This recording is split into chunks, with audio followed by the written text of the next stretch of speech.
Hey guys, welcome. Happy Thanksgiving. I was just doing this video today to let you know how you could self-host n8n on your laptop or PC fully free. So let's dive into it. Now we're gonna be clicking and searching for docker.com and then going to download Docker desktop, and we were gonna be searching for the type of device we're using. Either it's Windows or Mac, you can download the relevant one for you.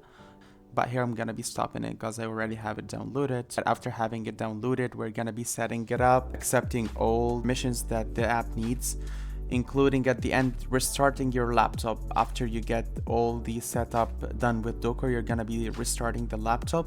So after you start your laptop, you're gonna be having the shortcut for Docker.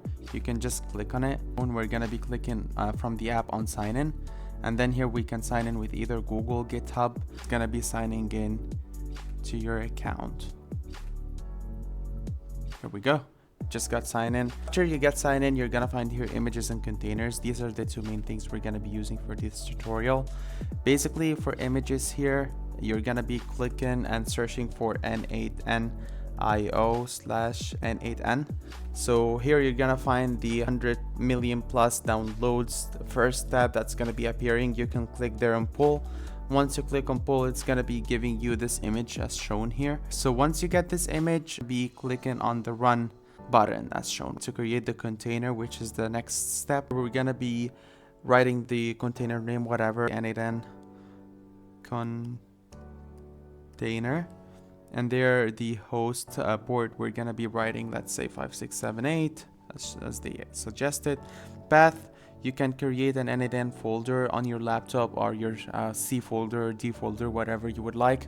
Here I created one on my desktop.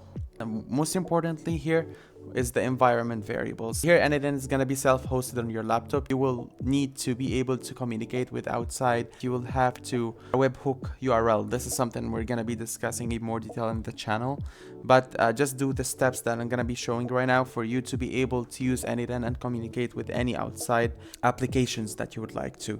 So here webhook URL, and the value is going to be HTTPS this colon 2/, and after that you're gonna be going and searching for the next step that we're gonna be showing, which is our Ngrok app.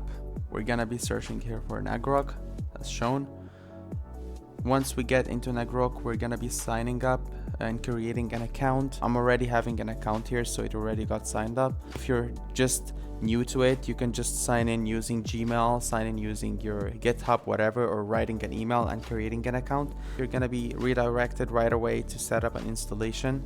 So here you can change this one depending on what device you're using. If you're using Mac, you can use this Mac OS. If you're using Windows, which is our case, you can click on this Windows tab, and then you're gonna be stumbling across this screen, and you can go right away to download and click on download for Windows.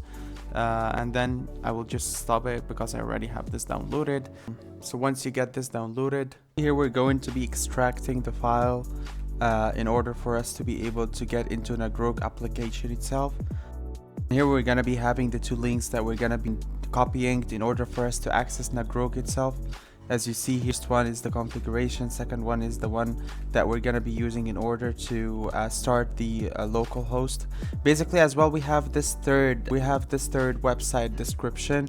It's starting with the HTTPS. So basically this one, we're going to be copying it in order for us to put it into our app and make sure that we can access external apps, as I told you earlier, guys.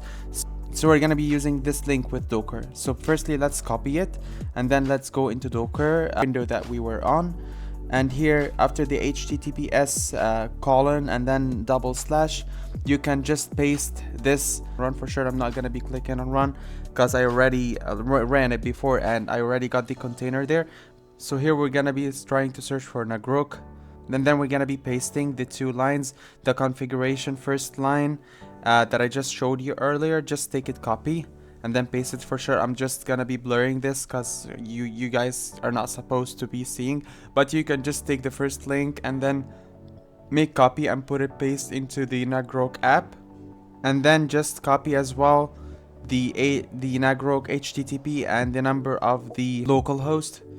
So you're gonna find Ngrok HTTP and a number, just copy it and paste it as well after pasting the first line. So basically here we're gonna be clicking on control and at the same time pointing at our HTTP that we're gonna be using to open our local host, which is gonna be on n8n. Oh, looks that I forgot to run the Docker app.